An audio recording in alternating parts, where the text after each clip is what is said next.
नमस्कार दोस्तों, स्वागत है आप सभी का। आज का ये वीडियो खास तौर पर कोल्हान यूनिवर्सिटी के सेमेस्टर 5 हिस्ट्री मेजर स्टूडेंट के लिए है। आज हम कवर करने जा रहे हैं आपका पेपर MJ9 यानी कि मध्यकालीन भारत का इतिहास। ये एक complete one shot revision video है जो अगर अभी तक आपने सिलेबस को गहराई से नहीं पढ़ा है या आपको लगता है कि कुछ टॉपिक्स छूट गए हैं तो ये वीडियो आपके लिए बहुत मददगार साबित होगी। आज का हमारा फोकस सीधे उन पॉइंट्स पर बात करना है जो एग्जाम में पूछे जाते हैं, जिनके आधार पर आपको मार्क्स मिलेंगे। हम हर एक यूनिट को क्रम से देखेंगे, जरूरी तारीखें जो है वो याद करेंगे और समझेंगे कि उत्तर कैसे लिखना है। तो आप अपनी नोटबुक और पेन तैयार रखिए, एक शांत जगह पर बैठ जाइए और चलिए शुरू करते हैं यूनिट 1 के साथ। ये यूनिट आपके पेपर का आधार है क्योंकि यहाँ से लॉन्ग क्वेश्चंस आने की संभावना सबसे ज़्यादा होती है। इस यूनिट में हमें दिल्ली सल्तनत के विभिन्न चरणों, राजत्व के सिद्धांत और प्रांतीय राजवंशों जैसे कि विजयनगर और बहमनी के बारे में पढ़ना है। शुरुआत करते हैं दिल्ली सल्तनत के उदय और उसके चरण से। आपको याद रखना है कि दिल्ली सल्तनत का काल 1206 ईस्वी से शुरू होकर 1526 ईस्वी तक चला। इस दौरान कुल 5 राजवंशों ने शासन किया। सबसे पहले ममलुक वंश या गुलाम वंश आया, जो 1206 से 1290 तक चला। इसके संस्थापक कुतुबुद्दीन ऐबक थे, लेकिन वास्तविक संगठनकर्ता इल्तुतमिश को माना जाता है। इसके बाद खिलजी वंश आया, जो 1290 से 1320 तक रहा। यह सबसे कम समय तक चलने वाला लेकिन सबसे शक्तिशाली विस्तारवादी वंश था। तीसरा वंश तुगलक वंश था, जो 1320 से 1414 तक चला और इसने सबसे लंबे समय तक राज किया।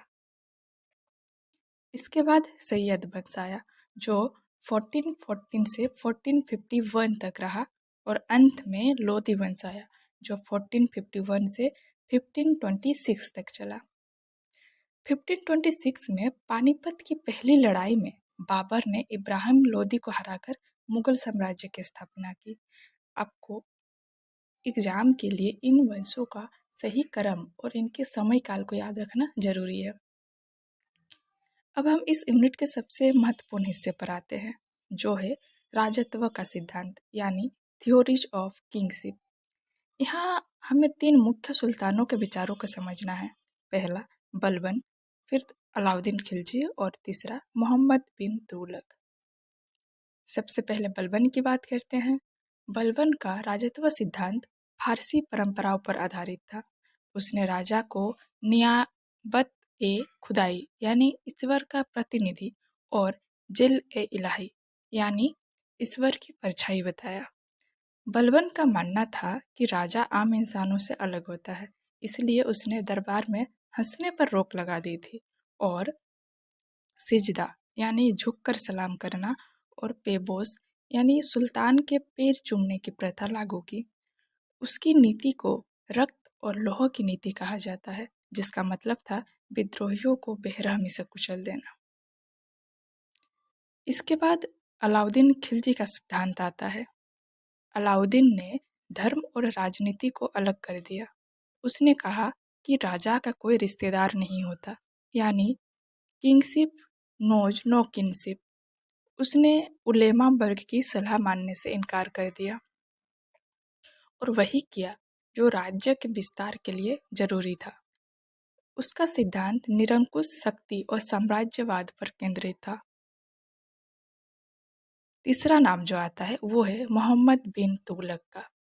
वो एक तर्कवादी सुल्तान था। उसने योग्यता को जन्म से ऊपर रखा। उसने प्रशासन में हिंदुओं को भी शामिल किया और उलेमा के प्रभुत्व को कम करने की कोशिश की, लेकिन उसके प्रयोगों की विफलता के कारण उसका राजत्व सिद्धांत कमजोर पड़ गया। अब इसके बाद हम थोड़ा दक्षिण भारत की ओर चलते हैं, जहाँ 2 महत्वपूर्ण प्रांतीय राजवंशों का उदय हुआ। पहला है विजयनगर साम्राज्य और दूसरा है बहमनी साम्राज्य। विजयनगर की स्थापना 1336 ईस्वी में हरिहर और बुक्का नाम के दो भाइयों ने की थी। यह तुंगभद्रा नदी के किनारे बसा एक हिंदू साम्राज्य था। इसके सबसे प्रतापी राजा कृष्णदेव राय थे, जो तुलुक वंश के थे।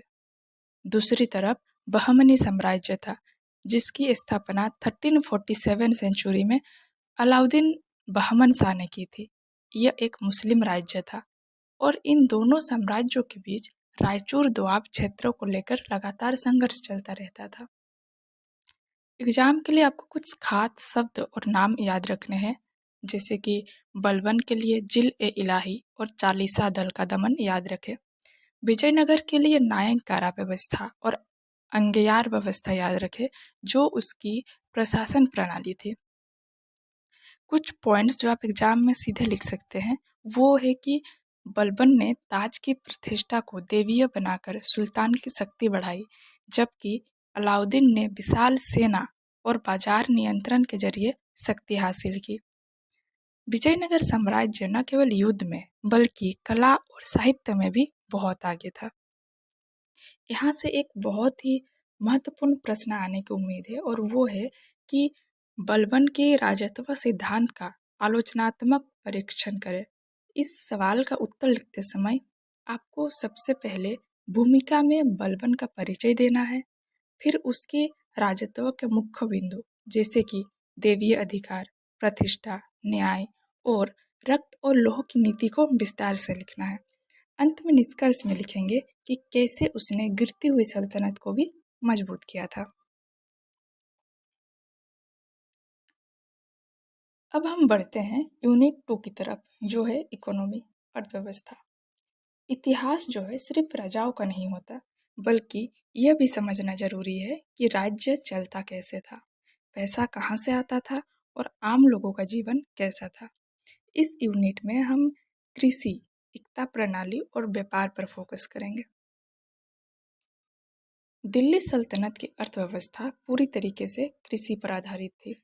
उस समय किसान साल में 2 फसलें उगाते थे, रबी और खरीफ। इस काल में सिंचाई व्यवस्था में काफ़ी सुधार हुआ। गयासुद्दीन तुगलक और फिरोज शाह तुगलक ने नहरों का निर्माण करवाया। फिरोज शाह तुगलक ने तो पश्चिमी यमुना नहर जैसी बड़ी नहरें बनवाई, जिससे कृषि का में उत्पादन बढ़ा। गैर कृषि उत्पादन में कपड़ा उद्योग, जिसे टेक्सटाइल इंडस्ट्री कहते हैं, सबसे प्रमुख था। इसके अलावा रेशम के कीड़े पालने की प्रथा और चरखे का इस्तेमाल इसी काल में लोकप्रिय हुआ था। कागज निर्माण भी इसी समय एक उद्योग के रूप में उभरा था। अब जो है इस यूनिट का सबसे जरूरी टॉपिक समझते हैं, जो है एकता प्रणाली। एकता एक अरबी शब्द है। इसका सरल अर्थ है राजस्व कार्य का हस्तांतरण। सुल्तान अपने अधिकारियों और सेना नायकों को नगद वेतन देने के बजाय जमीन का एक क्षेत्र दे देता था। इस क्षेत्र को एकता कहा जाता था, एकता कहा जाता था, जिसे जिसे ये मिलता था उसे इक्तादार या फिर मुक्ति कहते थे। इक्तादार का काम था कि उस क्षेत्र से टैक्स वसूलना, अपना और अपनी सेना का खर्चा निकालना और जो पैसा बच जाए उसे सुल्तान के खजाने में जमा करना। जो बचे हुए पैसे होते थे उसे फवाजिल कहा जाता था और ये बचा हुआ पैसा वापस सुल्तान के पास जाता था। इल्तुतमिश ने इसे शुरू किया, बलबन ने इस पर कड़ा नियंत्रण रखा और फिरोज तुगलक ने इसे वंशानुगत बना दिया, यानी पिता के बाद बेटे को एकता मिलने लगेगी, जिससे ये व्यवस्था जो है कमजोर हो गई थी। इसके बाद व्यापार और वाणिज्य के क्षेत्र में भी इस समय काफ़ी तरक्की हुई थी। नए शहर बसे और पुराने शहरों का विस्तार हुआ, जिसे शहरी क्रांति कहा जाता है। जैसे शहर दिल्ली, लाहौर, मुल्तान और कैम्बे बड़े व्यापारिक केंद्र बन गए थे। इल्तुतमिश ने मुद्रा प्रणाली में सुधार किया और चांदी का टंका और तांबे का जीतल चलाया। इससे जो है व्यापार करना आसान हो गया था और बंजारे लोग अनाज और सामान को एक जगह से दूसरी जगह ले जाने में मुख्य भूमिका निभाते थे। अगर हम लोग उस वक्त के किसानों की स्थिति की बात करें तो वो बहुत ही दयनीय थी। उन्हें अपनी उपज का एक बड़ा हिस्सा, कभी कभी तो एक तिहाई से लेकर आधे तक यानी 50% तक टैक्स के रूप में दे देना पड़ता था। अलाउद्दीन खिलजी के समय में भू राजस्व बढ़ाकर 50% कर दिया गया था, यानी आप जितना अपना जमीन में उपज बना रहे हैं उसका आधा जो है आपको आपके राजा को दे देना है। मोहम्मद बिन तुगलक ने अकाल के समय किसानों को सौंधर यानी कि कृषि ऋण देने की शुरुआत की थी। ये एक अच्छा पॉइंट है, आप इसको एग्जाम में लिख सकते हैं। कुछ कीवर्ड्स जो आप इस यूनिट से ले सकते हैं वो है कि फवाजिल। फवाजिल क्या होता था? जो इक्ता से बचा हुआ धन होता था उसे वापस सुल्तान को भेजा जाता था और वही धन जो है फवाजिल कहलाता था। दूसरा, खालिसा। खालिसा वो जमीन होती थी जिसका राजस्व, जिसका टैक्स वो सीधे सुल्तान के पास जाता था, ये कहीं और यूज नहीं होता था। और तीसरा था, वो था रहट। रहट जो है वो सिंचाई के लिए इस्तेमाल होने वाला एक विशेष यंत्र था। एक आप अच्छा पॉइंट आप इसमें डाल सकते हैं कि इक्ता प्रणाली ने सुल्तान को बिना नगद वेतन दिए एक विशाल सेना रखने में मदद की और दूर दराज के इलाकों को केंद्र से जोड़े रखा। आपका इस यूनिट से जो है एक क्वेश्चन बन सकता है वो कि इक्ता प्रणाली के क्रमिक विकास और इसके महत्व पर प्रकाश डाले। तो इसका आंसर आप कैसे लिखेंगे?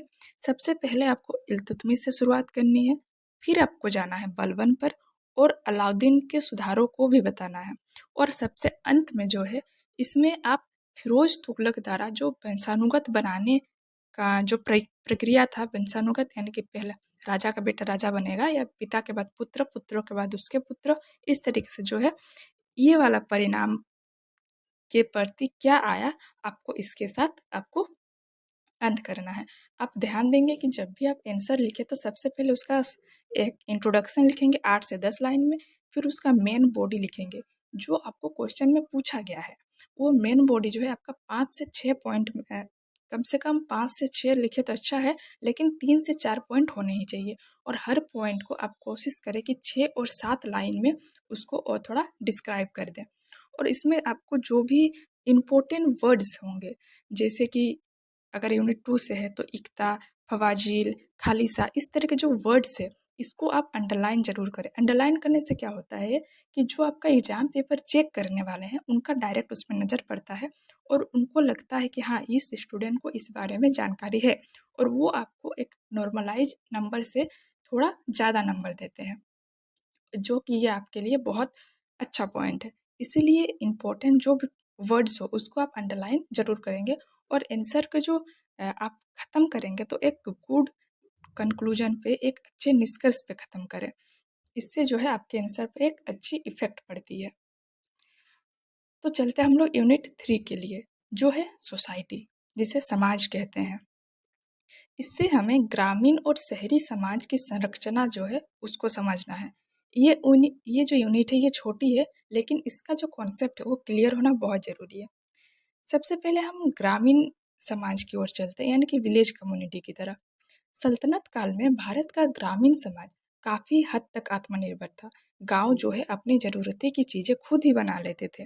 गांव में एक स्पष्ट पद अनुक्रम या फिर हायरार्की कह सकते हैं वो था। मतलब जो गांव में सबसे ऊपर होते थे उन्हें आप मुखिया कह सकते थे। वो मुखिया होते थे गांव के, जिन्हें खुद मुकद्दम या फिर चौधरी कहा जाता था। और जो मुखिया होते थे ये उस वक्त के अमीर किसान हुआ करते थे, और इनका काम था कि आम किसानों से, जो उनसे छोटे तबके के जमींदार से छोटे कम वाले जो किसान होते थे उनसे टैक्स वसूलना और राज्य तक पहुंचाना, ये काम होता था। और इसके बदले में उन्हें कुछ सुविधाएं दी जाती थी राजा की तरफ से, उनको कुछ एक्स्ट्रा लग्जरी दी जाती थी। इनके नीचे जो अब जो किसान थे, उन किसानों से भी जो एक नीचे था उन्हें बलाहर कहा जाता था। समाज में जो थी जाति व्यवस्था बहुत ही कठोर थी, और लोग अपनी जाति के अनुसार ही काम करते थे। जो नीचे तबके के लोग हैं वो ऊंचे तबके के लोगों को के वाले काम नहीं कर सकते थे। जाति व्यवस्था बहुत ही ज़्यादा कठोर थी। अब हम लोग चलते हैं शहरी समाज की ओर। शहरी समाज कैसे होती थी? शहर में भी समाज जो था वो कई वर्गों में बंटा हुआ था। सबसे ऊपर था शासक या फिर कुलीन वर्ग, जिसे अशराफ कहा जाता था। इसमें कौन लोग थे? तुर्क, ईरानी, अफगानी और अरब अरब मूल के जो लोग थे वो शामिल थे, जो काफ़ी ऊंचे पद पे होते थे राजा के दरबार में। इसके बाद जो आते थे वो थे उलेमा और काजी, जो धार्मिक और न्याय वाले मामलों को देखते थे। शहर में भी एक मध्यम वर्ग भी उभर रहा था, जिसमें व्यापारी, साहूकार और वैद्य शामिल थे। सबसे नीचे जो थे वो कारीगर, मजदूर और दास थे। और इस काल में दास प्रथा बहुत ही व्यापक थी। दासों का जो बाजार लगता था, लोग उनको अपने घरेलू काम से लेकर सेना और कारखानों के काम के लिए उनका यूज किया जाता था। लोग दासों का बाजार लगता था, लोग उसे नीलाम करते थे और अपने हिसाब से उन्हें खरीद के अपने लिए उसे काम में यूज किया जाता था। एग्जाम के लिए आप कुछ वर्ड जो याद रखेंगे वो जैसे कि जिम्मी। जिम्मी उन गैर मुसलिम प्रजा को कहा जाता था जो जजिया कर देकर इस्लामिक राज्य में सुरक्षा पाते थे। दूसरा शब्द है कारखानदार, जो वो वैसे लोग थे जो कारखानों की देखभाल करते थे। एक पॉइंट इसमें हम डाल सकते हैं कि सल्तनत काल में शहरों में मिश्रित आबादी थी, जहां हिंदू और मुस्लिम साथ रहते थे और इससे एक मिली-जुली संस्कृति का विकास हुआ था। यहाँ से आप क्वेश्चन आ सकता है कि सल्तनत काल में ग्रामीण और शहरी समाज की संरचना का वर्णन करें।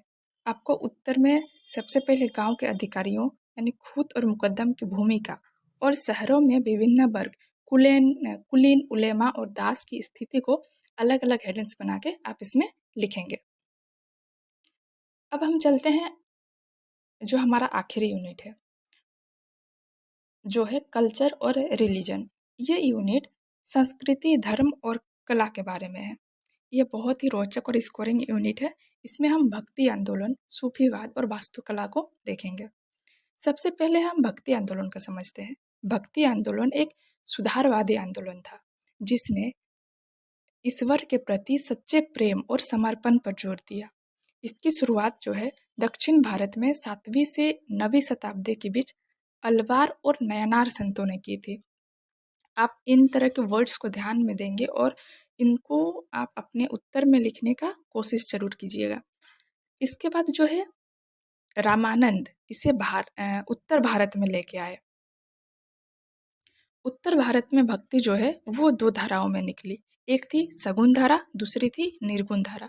सगुण भक्ति वाले जो संत थे वो ईश्वर को एक रूप में मानते थे, जैसे कि तुलसीदास, सूरदास, मीराबाई, जो राम और कृष्ण के भक्त थे। और जो निर्गुण भक्ति वाले संत थे वो ईश्वर को निराकार मानते थे। वे मानते थे कि ईश्वर का कोई रूप नहीं है, जैसे कि कबीर और गुरु नानक देव। इन संतों ने जाति प्रथा और बाहरी आडंबर का विरोध किया और क्षेत्रीय भाषाओं में उपदेश दिए। इसके समांतर में ही जो है इस्लाम में सूफीवाद का विकास हुआ। सूफीवाद इस्लाम का रहस्यवादी और उतारवादी रूप था। सूफी संतों ने ईश्वर से प्रेम, जिसे इश्क ए हकीकी कहा जाता था, और मानवता की सेवा पर जोर दिया। भारत में जो है चिश्ती और सुहरावर्दी सिलसिले सबसे प्रमुख रहे। ख्वाजा मोइनुद्दीन चिश्ती जो 1192 में के आसपास भारत आए थे, उन्होंने अजमेर में अपना केंद्र बनाया। निजामुद्दीन औलिया दिल्ली के बहुत ही प्रसिद्ध सूफी संत थे। सूफी खानकाहों में जो है लंगर की व्यवस्था होती थी, जहाँ पर ऊंच नीच का कोई भेद नहीं होता था। अब हम लोग चलते हैं अंत की ओर, यानी वास्तुकला और मूर्तिकला की बात करते हैं। दिल्ली सल्तनत के आगमन के साथ भारत में इंडो इस्लामिक स्थापत्य कला की शुरुआत हुई। जो भारतीय शैली थी वो बीम और पिलर पे बनती थी, और जो इस्लामिक शैली थी वो मेहराब और गुंबद होता था। तो इन दोनों शैलियों का मिलन हुआ और इसे आर्कुएट शैली कहा जाता था। चूना गारा का इस्तेमाल शुरू हुआ, जिससे बड़ी इमारतों का बनना संभव हो पाया। कुतुब मीनार जो है इसका शुरुआती उदाहरण है, जिसे कुतुबुद्दीन ऐबक ने शुरू किया और इल्तुतमिश ने पूरा करवाया था। अलाउद्दीन खिलजी का अलाई दरवाजा वैज्ञानिक ढंग से बनी पहली गुंबद वाली इमारत है। तुगलक काल की इमारतों में ढलवा दीवारें एक विशेषता थी, यानी वो स्लोप के टाइप का बनता था। प्रांतीय वास्तुकला में जो है वो जौनपुर की अटाला मस्जिद और बंगाल की ईंटों वाली मस्जिदें अभी भी प्रसिद्ध है। एग्जाम के कुछ वर्ड्स जैसे कि खानका, वो खानका जहाँ पे सूफी के संत रहते थे उसे खानका कहा जाता था। सिलसिला का मतलब है कि सूफी संप्रदाय, और गोपुरम जो विजयनगर और दक्षिण भारतीय मंदिर के विशाल एंट्री गेट होते थे उसे गोपुरम कहा जाता था। आप इसमें एक पॉइंट लिख सकते हैं कि भक्ति और सूफी आंदोलनों ने समाज में सांप्रदायिक सद्भावना को बढ़ावा दिया और स्थानीय भाषाओं जैसे कि हिंदी, पंजाबी, बंगाली के साहित्य को समृद्ध किया। यहाँ से जो एक बहुत कॉमन सा क्वेश्चन जो आ सकता है वो है कि भक्ति आंदोलन की मुख्य विशेषताओं और समाज पर इसके प्रभाव का मूल्यांकन करें। आप उत्तर लिखते समय ध्यान देंगे, आप सबसे पहले एकेश्वरवाद, फिर गुरु का महत्व, जाति प्रथा का विरोध और क्षेत्रीय भाषाओं के प्रयोग, इस ये सारी जो बिंदु है इसको आप विस्तार से लिखेंगे, इसको विस्तार से अपने आंसर में समझाएंगे और कोशिश करें कि अपना जो आंसर है वो पॉइंट वाइज लिखे, यानी एक पॉइंट लिखे उसको 6 से 8 लाइन में डिस्क्राइब करें, फिर आप दूसरा पॉइंट लिखें उससे 6 से 8 लाइन में उसको भी डिस्क्राइब करें। इससे इस तरीके से पॉइंट से लिखने से जो है आपके आंसर कुछ ज़्यादा हाईलाइट होते हैं और जो महत्वपूर्ण वर्ड्स है उनको आप अंडरलाइन भी जरूर करेंगे। अगर आप लिख कर सके तो ब्लैक एंड ब्लू दोनों कलर के पेन का इस्तेमाल करें। ब्लैक से जो है हेडिंग लिखे और ब्लू से आप उसका आंसर लिखेंगे। तो दोस्तों ये था आपके हिस्ट्री मेजर सेमेस्टर 5 के पेपर MJ9 का पूरा वन शॉट रिवीजन। हमने दिल्ली सल्तनत के राजनीतिक इतिहास से लेकर उनकी अर्थव्यवस्था, समाज और संस्कृति तक सब कुछ कवर कर लिया है। एग्जाम में जब आप उत्तर लिखें तो कोशिश करें कि उसका इंट्रोडक्शन यानी भूमिका स्पष्ट हो, जो मेन वर्ड्स है उसमें कीवर्ड्स को भी अंडरलाइन करें और अंत में एक पॉजिटिव नोट यानी कि एक अच्छा कंक्लूजन भी ज़रूर लिखें। अगर आपको डेट जो है अच्छी तरह से याद ना हो तो अंदाज में लिखने के बजाय आप उसका शताब्दी का सिर्फ उल्लेख करें, जैसे कि 14वीं शताब्दी। इस तरीके से आप लिखें, आप गलत डेट नहीं लिखेंगे। चलिए आप शांत दिमाग और आत्मविश्वास के साथ अपना पेपर दें। अगर आपको ये रिवीजन वीडियो मददगार लगा हो तो हमारे चैनल को सब्सक्राइब जरूर करें ताकि आगे के पेपर्स की तैयारी भी हम साथ में कर सकें। वीडियो को लाइक करें और अपने सहपाठियों के साथ ज़रूर शेयर करें। मेरी तरफ से आप सभी को परीक्षा के लिए बहुत बहुत शुभकामनाएं। धन्यवाद। जय हिंद।